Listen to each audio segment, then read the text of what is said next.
iyadoo laba wiil wax ka yar ay ka dhiman tahay xilliga uu wadanka Brazil ka furmayo koobka adduunka ayaa waxaa jira diyaar garow ay xulalka adduunyada isugu diyaarinayaan ciyaaraha adduunka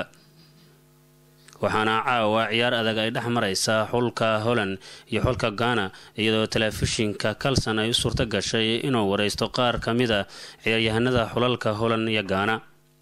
ciyaaryahan Ian Robin oo dhanka bidix uga ciyaara xulka wadanka Holland iyo waliba kooxda Bayern Munich ee wadanka Jarmalka ayayna suurta gashay inaanu wax ka weydiino sida uu arka ciyaarta caawa dhexmari doonta iyaga iyo xulka wadanka Ghana wuxuuna ku jawaabay sida tan I think we have to work on ourselves and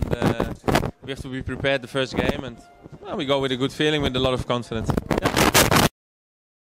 sidoo kale ciyaaryahanka xulka Holland uga ciyaara afka hore isla markaana u dheela kooxda Schalke 04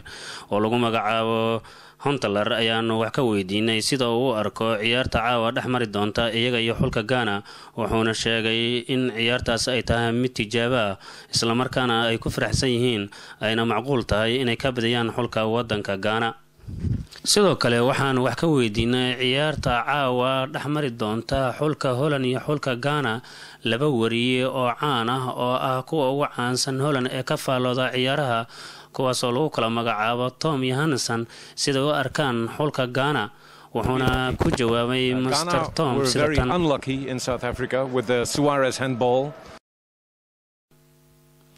sidoo kale waxaanu la kulanay oo aanu wax ka weydiinay ciyaarta caawa iyo tan adduunka ee ka farmi doonta wadanka Brazil ciyaaryahanada xulka wadanka Ghana oo kala ah Asman Gyan, Suley Alimentari iyo Michael Essien waxayna dhamaantood sheegeen inay wacdara ka muujin doonaan koobka adduunka ee 12 bishan ka farmi doona wadanka Brazil isku soo wadaduuba xulka Holland ayaa 5 bishan u safri doona wadanka Brazil halka xulka qaranka Ghana ay maalinta bari ah u bixi doonaan gobolka Miami ee wadanka Mareykanka halkaas oo uga sii gudbi doonaan wadanka Brazil bila gurxan Carlson TV Holland